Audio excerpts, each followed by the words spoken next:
Because we are using S2 and S3 as our communication and we do not have S1 wired in, we are not powering the board from S1. We are now powering the board off the live, the neutral and earth. So from default factory, they come as standard. You need to swap your jacks around. So because we're going from live, neutral and earth, we need to send up our live, neutral and earth to power the board in here.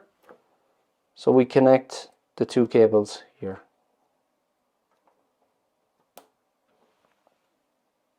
And we put the plug back on this.